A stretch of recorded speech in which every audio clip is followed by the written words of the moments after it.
Hello students, this is सूरज साहब from golden dreams coaching classes.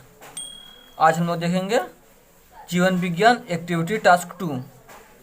Activity task 1 हो चुका था कंप्लीट। आज देखेंगे एक्टिविटी टास्क 2। इसमें सबसे पहला क्वेश्चन दिया हुआ था, एक यूकेरियोटिक कोशिका यूकेरियोटिक के आकारकीय संरचना का चित्र बनाकर निम्न भावों को अंकित करना है। 4 भावों का नाम दिया हुआ है, एक चित्र बनाना है और चारों भावों को नाम को दिखाना है हम लोगों को। देखते हैं चित्र। देखिए, ये 1 नंबर का चित्र कुछ इस प्रकार होगा। ये चित्र इस तरह बना देंगे और जो 4 भाग दिया है उसका नाम इस तरह हम लोग लिख लेंगे। ओके, आप लोग इसका स्क्रीनशॉट ले लीजिएगा और इसको सुंदर से ड्रॉ कर लीजिएगा। नेक्स्ट देखते हैं क्वेश्चन नंबर 2। क्या था, इसमें जो जीवों में प्रचलन होता है उसका उद्देश्य क्या होता है। जंतुओं में प्रचलन का उद्देश्य दिखाना है। देखने क्या होता है उसका उद्देश्य।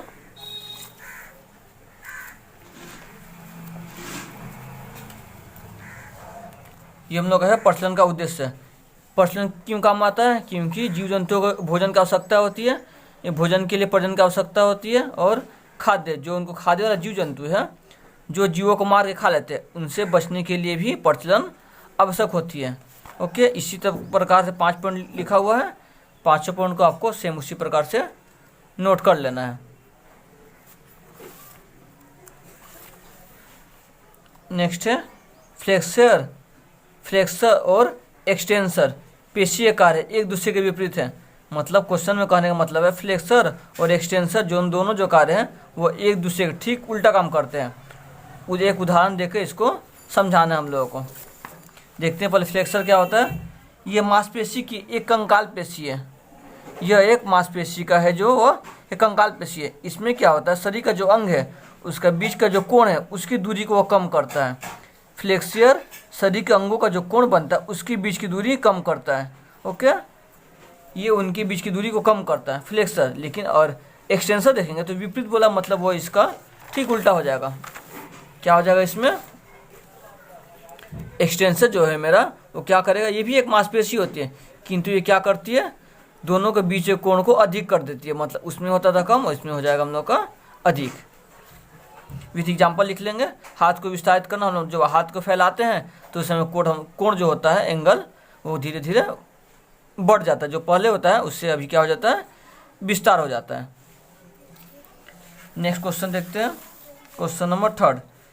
कोशिका चक्र, ये 5 जो लिखा है ना, 5 कोशिका चक्र का 5, ये 5 यहाँ पे मिस प्रिंट है।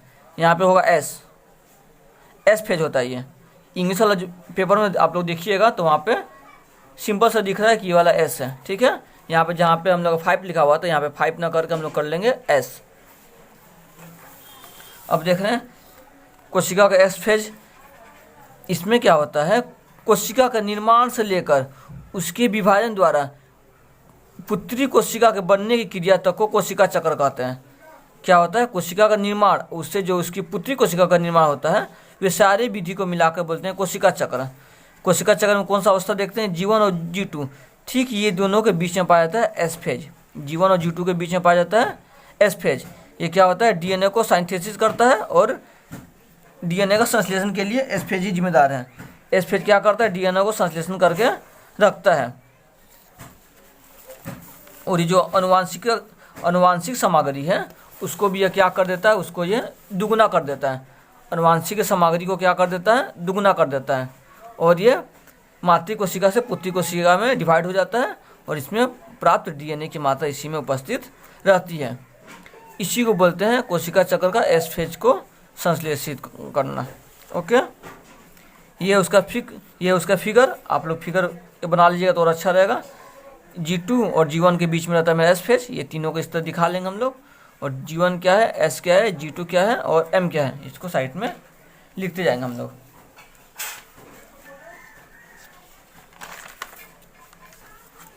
उसके बाद इसी का क्वेश्चन देखते हैं आगे। इसी का नेक्स्ट क्वेश्चन में बोला है डीएनए और आरएनए में अंतर दिखाना है। डीएनए और आरएनए में अंतर क्या होता है, देखते हैं क्या होता है। जो मेरा डीएनए है इसका पूरा नाम डीऑक्सी राइबो न्यूक्लिक एसिड होता है। डीएनए का किंतु आरएनए का पूरा नाम राइबो न्यूक्लिक एसिड होता है। यह केंद्रक में पाया जाता है, यह साइटोप्लाज्म या कोशिका द्रव्य में पाया जाता है आरएनए। इसमें नाइट्रोजन युक्त क्षार जैसे एडेनिन, थायमिन, साइटोकाइनिन ये सब पाया जाता है। लेकिन अंतर क्या होता है दोनों में, इसमें यूरासिल नहीं पाया जाता, लेकिन इसमें यूरासिल पाया जाता है। ये अंतर है, डीएनए में यूरासिल नहीं पाया जाता है किंतु आरएनए में यूरासिल पाया जाता है। हम लोग सिर्फ इस तरह भी लिख सकते हैं, यह 2 हेलिक्स से बना होता है। 2 हेलिक्स मतलब इसका आकार कुछ ऐसा रहता है, लेकिन यह 1 हेलिक्स से बना होता है, मतलब इसका आकार ओनली ऐसा रहता है। ओके, ये हुआ डीएनए और आरएनए में अंतर। नेक्स्ट क्वेश्चन देखते हैं, एड्रिनलिन हार्मोन को संकटकालीन परिस्थिति में महत्वपूर्ण भूमिका निभाता है कैसे?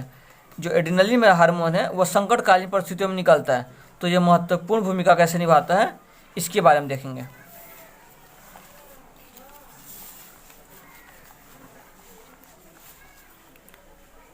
यह कहाँ से निकलता है? एड्रिनल हार्मोन एड्रिनल ग्रंथि से निकलता है, उसके मेडुला भाग से यह हार्मोन उत्पन्न होता है। यह कब निकलता है? यह संकट के समय में निकलता है, इसलिए इसको हम लोग संकटकालीन हार्मोन भी कहते हैं।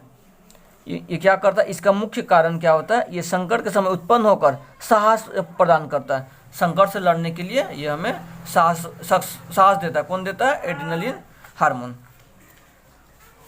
ये लिख लेंगे इसके बारे में। इसी का लास्ट एक और दिया हुआ है, ट्रोपिक और नेस्टी गति में क्या अंतर होता है? ट्रोपिक और नेस्टी गति में अंतर लिख दिया, ट्रोपिक गति और नेस्टी गति। ट्रोपिक गति में स्थान परिवर्तन नहीं होता है, ये गति स्थान परिवर्तन नहीं करता है, किंतु नेस्टी गति क्या करता है? ये इसमें स्थान परिवर्तन होता है। ट्रोपिक गति पौधों के अंगों में वृद्धि होती है और नेस्टी गति पौधों के अंगों में वृद्धि नहीं होती है।